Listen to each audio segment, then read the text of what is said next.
मैं ललिता हूँ, ग्वालियर से हूँ।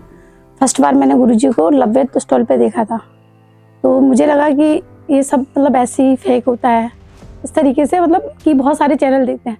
बट एक बार मैंने गौर से देखा और गुरुजी को उसमें बोलते हैं कि लाजपत भवन में ऐसे ऐसे कुछ है मिलने का और उन्हें कोई समारोह रखा है। तो मैंने अपने घर में किसी को नहीं बताया और मैं बिना बताए घर से भाग के आ गई। और जब मैं गुरुजी के पास आई फर्स्ट बार देखा तो मतलब ऐसा लग रहा था कि गुरुजी इतनी दूर है और यहाँ तक पहुँचने के लिए तो पता नहीं क्या करना पड़ेगा। तो कुछ विश्वास ही नहीं हो रहा था। फिर फर्स्ट बार भैया मिले, ये वाले मुझे, भैया नाम है मुकुल भैया, अनुरुद्ध भैया। तो मैंने कहा भैया मतलब मुझे यहाँ से एक माला मिलेगी क्या उद्रास की? तो भैया कहते कि नहीं इतने इतने मतलब पैसों की है और नहीं मतलब जमा कर दो ले जाओ। तो मैंने कहा अभी इतनी तो व्यवस्था नहीं है मेरी, तो मैं वापस चली गई। फिर इसके बाद दूसरी बार गुरुजी का वो चैनल पे डल रहा था कि वो पूजा करनी है, शिवलिंग बनानी है। तो जुलाई में मैंने ऐसे किसी पंडित जी मतलब लव्य में मुझे मेरी बात हो रही थी, तो उन्होंने कहा आओ पूजा करवाओ। मैं पूजा करवाने के लिए गई तो मेरे साथ 2-4 लोग और थे, निकी और लड़कियाँ थी। तो मुझे लगा कानपुर में इतनी दूर पता नहीं, सुबह सुबह 5 बजे उतरी। फिर मैंने वो ढूंढा आश्रम, सीधे आश्रम में गई थी गुरुजी के। तो बस वहाँ जाके हमने शिवलिंग वगैरह बनाई, तो गुरुजी की शायद कोई मामा जी वगैरह कोई थे। तो मुझे यकीन नहीं हो रहा था, मुझे ऐसा लग रहा है कि मतलब डर भी लग रहा था अंदर से कि मैं कैसे मतलब कौन है, क्या जगह है। फिर जब मंदिर पर गई तो इन्हें शिवलिंग वगैरह बनाई, पूजा की। पूजा करने के बाद बस उसी टाइम पूजा जैसे खत्म हुई, हवन वगैरह सब कुछ, एक लग रहा है कि वो गुरुजी ये वही वाले हैं जहाँ हम पूजा करने आए हैं। तो कहते हाँ। तो मैंने कहा भैया मुझे मिलना है। तो कहते नहीं, उन्होंने प्रसादी भेजी कि आप प्रसादी खाओ तब आप गुरुजी से मतलब ले जाएंगे, मतलब आदेश लेना पड़ेगा। मैंने कहा नहीं, हमें गुरुजी से मिलना है यार, आप प्रसाद तो नहीं खा रहे। हम 3-4 जने थे, पैदल वहाँ से पहुँचते हम फुलबाग चौराहे पे गुरुजी के होटल तक अचानक आ गए। मतलब हमको नहीं पता था कि यहाँ गुरुजी रहते हैं इस्तबाग एक, और पैदल घूम रहे थे पूरे कानपुर में। फिर हम जैसे तैसे पहुंचे तो एक पान वाले की दुकान थी, हमने पूछा भैया ये वाले फोटो में ये गुरुजी है यहाँ पे ना? तो बोला हाँ उनका होटल तो यही है। तो मैंने कहा हम लोग अंदर जाके हमने पूछा भैया गुरुजी हैं, फिर आपको बुलाया है क्या? मैंने कहा नहीं, हम दर्शन करने आए हैं, ग्वालियर से आए हैं। तो उन्होंने कहा बैठो, फिर बोला बात करके बताते हैं। फिर हमको उनके जो भी थे होटल में, उन्होंने कहा आप ऊपर चले जाओ और आप थोड़ा वेट करो। बस थोड़ा वेट करने के बाद गुरुजी का आदेश आता है कि नीचे आ जाओ जो बच्चे आए मिलने के लिए। फर्स्ट बार गुरुजी को देखा, बस ऐसा लगा कि पैर छू लो और रोए जाओ। बस पैर छूने के लिए गए तो मैंने गुरुजी से कहा गुरुजी मैं आपके पैर छू सकती हूँ क्या? फिर हाँ। फिर उसके बाद मैंने गुरुजी मुझे नंबर भी चाहिए। फिर कहाँ से आए हो? मैंने ग्वालियर से। फिर गुरुजी ने नंबर दिया, मतलब मैंने मोबाइल दिया, गुरुजी ने अपना नंबर दिया। मैंने गुरुजी बस इतना ही बात हुई कि मेरे को जाना है ग्वालियर से और मैं बिना बताए घर से भाग कर आई हूँ। तो कहते कैसे आई हो? उनकी वीडियो को। फिर गुरुजी ने कहा कि इनको मतलब पता बताओ, इनको जहाँ जाना है छोड़वा दो। जैसे मैं गई, मैंने 5 बजे बस से उतरी और गुरुजी का कॉल आता है मेरे पास, बेटा आप घर पहुंच गए अच्छे से? तो मैंने कहा आपको कैसे पता? फिर उसके बाद मेरा मतलब सब कुछ ऐसे चल रहा था। मेरे ससुर जी एक्सपायर हो गए थे। उसके बाद मेरा 25 तारीख को ससुर जी एक्सपायर हुए और 2 अक्टूबर को मेरे बेटे का एक्सीडेंट हुआ। और इतना सीवियर एक्सीडेंट था कि वो 2 दिन आईसीयू में बेंटी पे था। ये सोच लो, मतलब वो चीजें मैं मतलब फेस नहीं कर पा रही थी। और उस समय सिर्फ मैंने गुरुजी को एक बार ही कॉल लगाया, तो गुरुजी की जयपुर में कथा चल रही थी, बहुत बड़ी कथा थी, शायद पहली थी।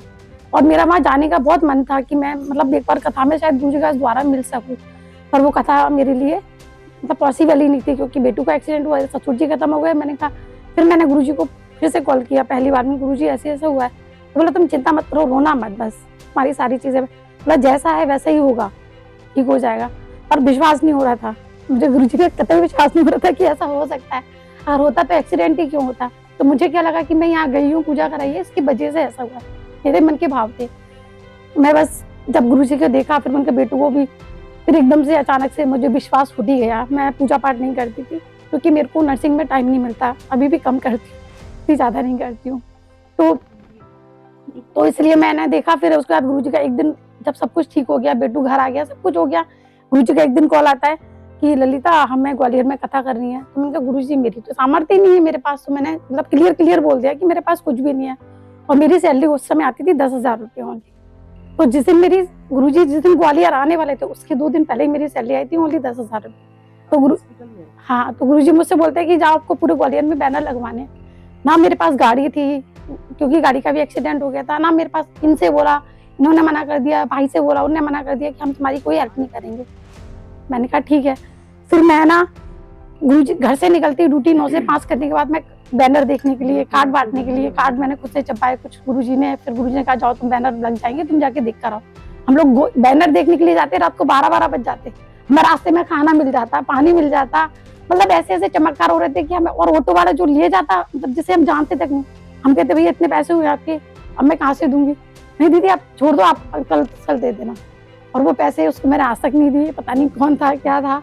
और मेरे कार्ड भी बट गए। कथा हुई गुरुजी जब घर आए, जब से लेके आज तक मेरा बेटू जैसा था वैसा ही है, बहुत अच्छा हो गया। उसका ऑपरेशन बहुत बड़ा हुआ था, उसे मैंने गुरुजी को कॉल किया और गुरुजी ने कहा तुम तो हिम्मत रखो, बस माला करो। उसके बाद आज मेरा बेड बहुत अच्छा है, स्वस्थ है, MBA कंप्लीट हो गया उसका। फैमिली मेरी बहुत अच्छी है, बट हेल्प कोई नहीं करता।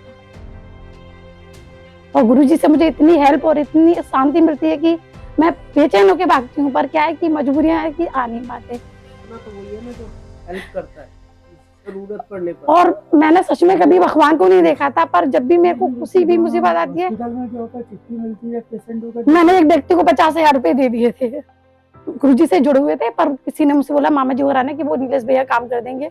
तो पता नहीं गुरुजी का एक मैसेज आता है, ये क्या कर रही हो। मैं एकदम से पूरी कप गई। मैंने कहा गुरुजी को कैसे पता चल गया पैसे के बारे में। मैंने तो बात ही नहीं की है। फिर मैंने कहा गुरुजी हाँ ऐसे ऐसे, तो गुरुजी ने 5 मिनट में मेरे पैसे वापस आ गए तुरंत। उस दिन से लेके आज तक मैं किसी को देती हूँ तो लेती हूँ। गुरुजी के पास सैटेलाइट है, बहुत जबरदस्त सैटेलाइट है, बहुत जबरदस्त।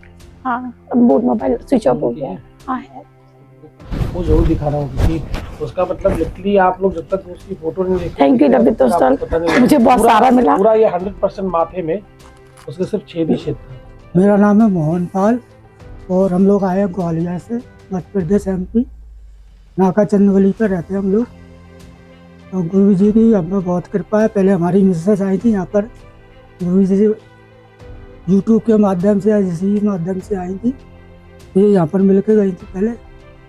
उसके बाद गुरु जी का इनका आदेश आया था कुछ, तो कथा के लिए कुछ पैसे नहीं थे, कुछ भी नहीं था। मतलब हम लोग तो छोटी सी जॉब करते हैं, ये मतलब ज़्यादा से ज़्यादा 8-9-10 हज़ार रुपये कमाते होंगे महीने में, इससे ज़्यादा कुछ।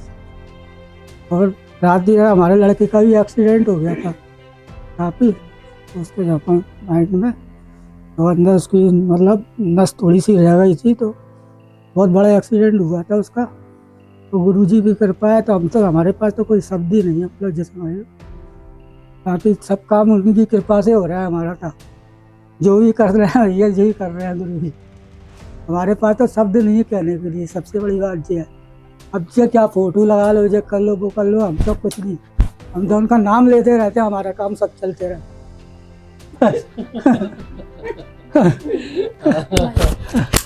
उनके बच्चे के माथे में बेचारे के इतना बड़ा खड्डा हो गया था, पूरा इतना माथा इतना खड्डा था उसका, तो सर्जरी उसने करा ली। 5 लाख रुपए लगाए, मतलब एग्जैक्ट आप समझो इतना बड़ा छेद था पूरा। वीडियो भी आई है, दिखाना एक बार, एकदम खड्डा था।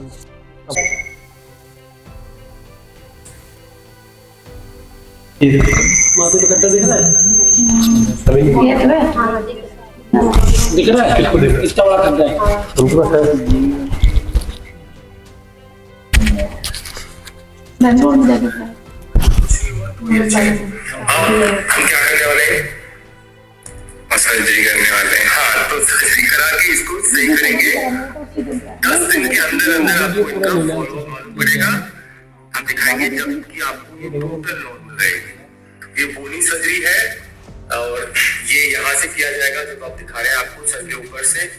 हाँ मेजर सर्जरी है, रिस्क है, कुछ नहीं, पर सर्जरी मेजर है। इसके लिए इनको 10 दिन लगेगा हमारे पास, एटलीस्ट 1 हफ्ता कम से कम, लेकिन परफेक्ट रिजल्ट मिल जाएगा। देख रहे कैसे करते हैं। Problem is that I have a accident. I बोल दीजिए मेरा एक्सीडेंट हुआ था 2 अक्टूबर को, जिससे मेरा ये डैमेज और डिप्रेस हो गया है।